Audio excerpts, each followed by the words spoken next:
প্রিয় দর্শক বন্ধুরা, সবাইকে স্বাগত নতুন একটা ভিডিওতে। আশা করছি আপনারা সকলে ভালো আছেন আর আমিও ভালো আছি। বন্ধুরা, আজকে আমরা যে বিষয়টি নিয়ে কথা বলবো বা আলোচনা করব সেটা হচ্ছে যে আসলে খামার করতে কি লাগে। মানুষ অনেকেই ভাবে যে আহামরে অনেক কিছু, এটা করতে হবে ওইটা করতে হবে, অনেক প্যারা, বা অনেকে ভাবে যে হেই এটা তো ছোট কিছু, এগুলো করে কি হবে। আজকে আমি পরিষ্কারভাবে বুঝিয়ে দিব যে খামার করতে কি লাগে, আপনি খামার করলে কতটুকু বেনিফিট পেতে পারবেন এবং কতটুকু আপনার লাভ হবে, লস হবে। আজকে আমরা সম্পূর্ণ ডিটেলস আলোচনা করব। আশা করছি আপনাদের ভালো লাগবে। চলুন কথা না বাড়িয়ে শুরু করি। আজকে আমরা যে বিষয় নিয়ে আলোচনা করব সেটা হচ্ছে যে আসলে খামার করতে কি লাগে। এটা কি অনেক কঠিন কাজ এবং এই খামার থেকে আমরা কি কি বেনিফিট পেতে পারি, এটি করে আদৌ কি আমরা লাভবান হব বা সফলতা অর্জন করতে পারবো। আজকে আমরা সেই সব বিষয় নিয়ে বিস্তারিত আলোচনা করব, যাতে করে আপনাদের বুঝতে সুবিধা হয়। আসলে বন্ধুরা, খামার করতে নিজের আত্মবিশ্বাসটাই আসল। কারণ আপনার যদি একটা কাজের প্রতি আত্মবিশ্বাস না থাকে সেটা আপনি কখনোই করতে পারবেন না। আপনি যখন পরীক্ষা দিতে চান, আপনি তো আত্মবিশ্বাস যে হ্যাঁ, আমি এই পরীক্ষায় যদি লিখিত পরীক্ষা দিই আমি অবশ্যই পাশ করব, কারণ আমি এটা নিয়ে পড়াশোনা করেছি। সেক্ষেত্রে আপনি যদি খামার করতে চান, অবশ্যই আপনাকে সব দিক জেনে রেখে বিষয়টা বুঝে আপনাকে সেই কাজটা করতে হবে বা সেই মাঠে নামতে হবে, যাতে করে আপনি সেই ক্ষেত্রে সফল হতে পারেন।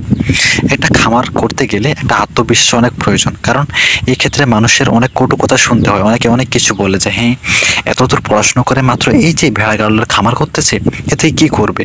আরও এইভাবে আত্মীয়স্বজন আছে যারা অনেক কিছুই কথা বলবে, আপনার পিছনে আলোচনা করবে, তুচ্ছ তাচ্ছিল্য করবে, অনেক কিছুই। সো এইগুলো আপনাকে সহ্য করার ধৈর্য রাখতে হবে, কারণ আপনি যদি ধৈর্য হারা হয়ে যান আপনি কখনোই সফল হতে পারবেন না। কারণ একটা ভালো দিনের অপেক্ষায় অনেকটা খারাপ দিনের সাথে যুদ্ধ করতে হয়। সেরকম আপনাকে সেই একটা সফলতা পাওয়ার জন্য প্রতিদিন প্রচুর পরিশ্রম করতে হবে এবং নিজের মধ্যে আত্মবিশ্বাস রাখতে হবে যে আমি করতে পারবো। আর অবশ্যই আমি যেটা বরাবরে বলি, আপনি সব দিক বিষয় খেয়াল করে আপনি মাঠে নামবেন। কারণ দেখেন যে আপনার এলাকায় যদি চরমভূমি না থাকে, সেটা আপনার জন্য কষ্টসাধ্য হয়ে যাবে। মনে করেন যে আপনার কাছে সেই পরিমাণ অর্থ নেই যে ভেড়াদেরকে ঘাস কিনে খাওয়ানোর জন্য, তাহলে অবশ্যই আপনার জন্য চরমভূমি মোস্ট ইম্পর্টেন্ট।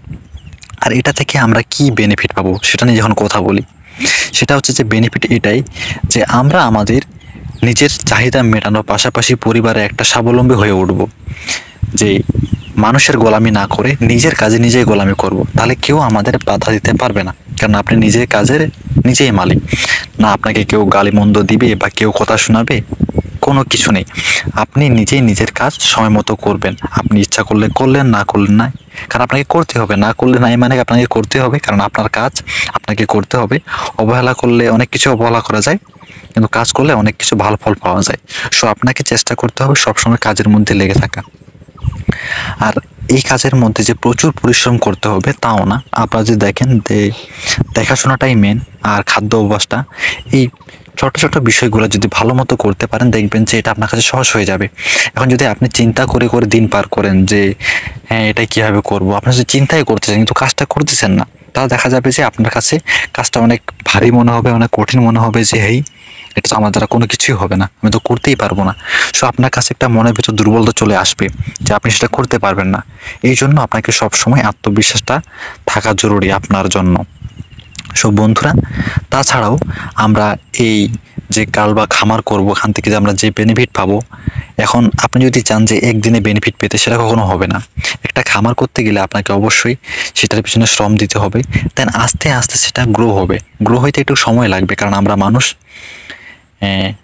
বড় হইতে হইতে অনেক সময় লেগেছে। সো একটা খামার বা গ্রো করতে সেটা অনেক সময় লেগে যায়। সো আপনাকে সেই ধৈর্যটা রাখতে হবে যে হ্যাঁ, একদিন একদিন আমার হবে। ধৈর্য হারা কখনো হওয়া যাবে না। বন্ধুরা, অনেক কিছু বলে ফেললাম, ভুল হলে ক্ষমাটি দেখে নেবেন। দেখা হচ্ছে নতুন ভিডিওতে নতুন বিষয় নিয়ে। ভালো থাকবেন, ধন্যবাদ। বন্ধুরা, আমাদের ছোট্ট ভিডিওতে আপনার ভালো লেগে থাকে আমাদের ছোট্ট চ্যানেলটিকে সাবস্ক্রাইব করে পাশে থাকবেন এবং পাশে থাকা বেল আইকনটি ক্লিক করে রাখবেন, যাতে করে আমার আপলোড দেওয়া ভিডিও সর্বপ্রথম আপনার কাছে গিয়ে পৌঁছে আপনি দেখতে পারেন। ধন্যবাদ বন্ধুরা।